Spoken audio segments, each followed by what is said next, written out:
Well, hello everyone, and welcome back to another episode of the Cliff EOTC vlog. Today is Wednesday, April 6th, 2016. Have you ever made the decision to remove something from your life? When I was in New Zealand, a friend of mine introduced me to a brand new social networking platform called Anchor. It's actually a pretty decent application and a cool concept for a social media platform based around recorded audio. With that being said though, for any social network to add value to your life or to your brand, you have to invest into it. When it comes to social networks, it's sort of important to remain consistent in creating content for those networks. It's also important that you are making time to engage with the people who are engaging consistently with the content you're consistently creating. I believe that Anchor has the potential for some individuals and brands to build very deep relationships with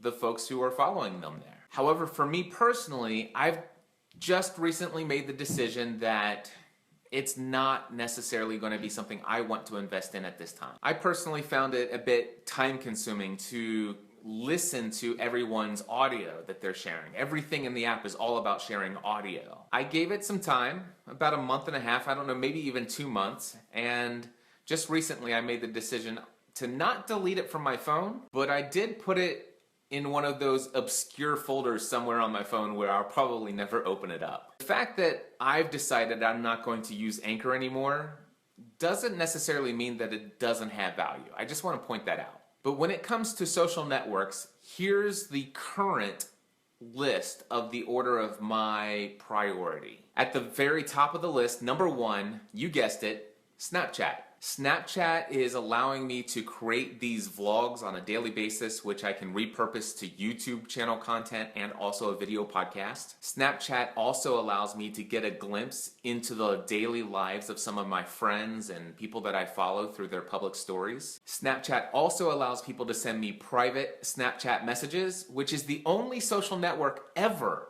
that I enjoy getting private messages. I love that private Snapchat messages can be short videos, they can be pictures, and now even audio. There are several relationships that I have formed here in 2016 that would have never happened had I not first connected with them here on Snapchat. My second social media platform that I have on my priority list would be Facebook.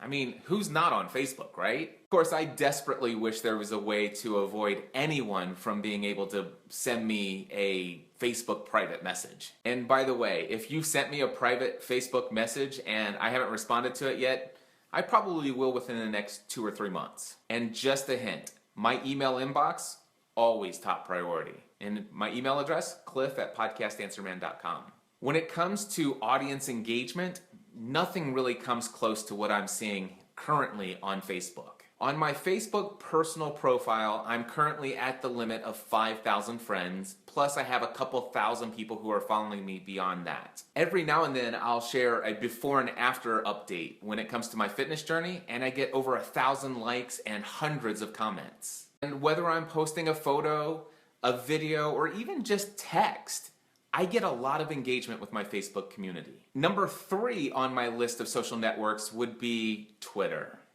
Boy, do I miss the old days of Twitter.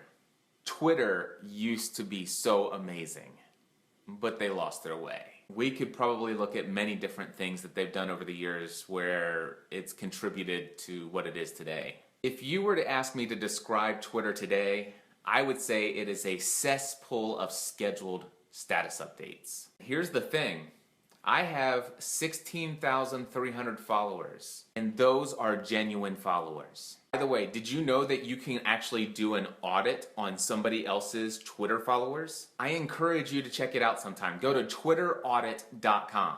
You'll be shocked to see how many of those quote-unquote online influencers with 300,000 followers only to use this service and see that 80,000, 90,000, 100,000 of their followers are all fake. Did you know that there are services out there that you could pay for to grow your Twitter follower list? Over all of these years, I've allowed my Twitter follower list to grow organically. And I did a Twitter audit on myself, and I did discover that there are 866 fake Twitter accounts following my profile. Did nothing to attract these fake accounts. I'm sure there's mostly all spam bots out there trying to spam accounts with, advertising and such. But what the audit did reveal to me is that I have 15,479 real accounts following me. But I can take a before and after photo and put it on Facebook and get over 1,000 likes and hundreds of comments. And that same photo with a similar status update with it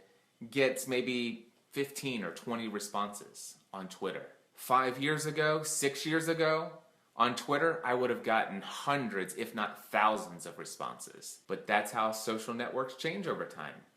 And you have to change with it from time to time. There is a fourth social network that's still technically on my priority list. I would say it's LinkedIn. As far as I know, LinkedIn doesn't tell you the exact number of people that you're connected to, or at least I haven't looked into it. But I do know that 2 years ago, I think it was December 2014, they sent me a note, and several other people that I know got the same note, that said we were in the top 1% of all users on LinkedIn when it comes to the size of our networks. I can tell you that I believe that LinkedIn is probably one of the most untapped resources that is available to me today. Well, it's probably equal to the potential that would be there if I took Facebook pages seriously also. My main gripe with LinkedIn is that it seems to be...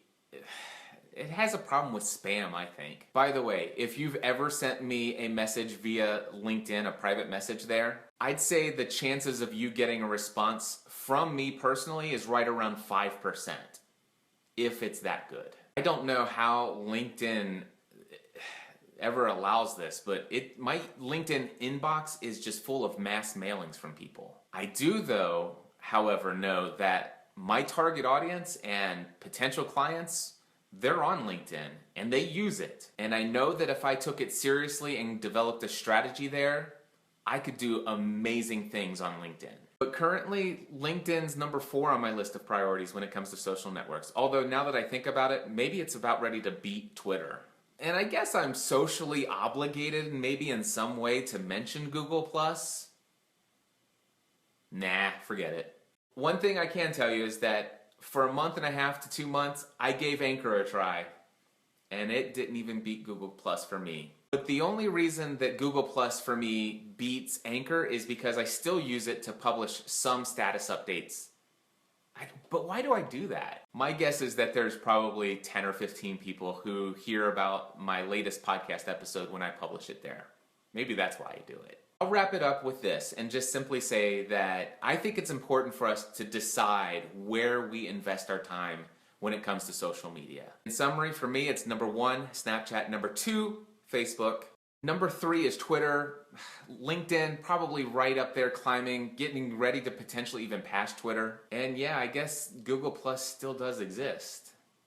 Anyway, those social media updates, that's my vlog for the day. I'm going to get back to answering some more questions from my podcasting A to Z students. After I wrap things up here in the office, I plan on going out to dinner with the family tonight. And because I've made a commitment to work out 6 days a week every week for the rest of my life, this evening I will get in my minimum of 45 minutes of cardio. With that, my friends, I encourage you to take everything you do in life, and even how you use social media, to the next level.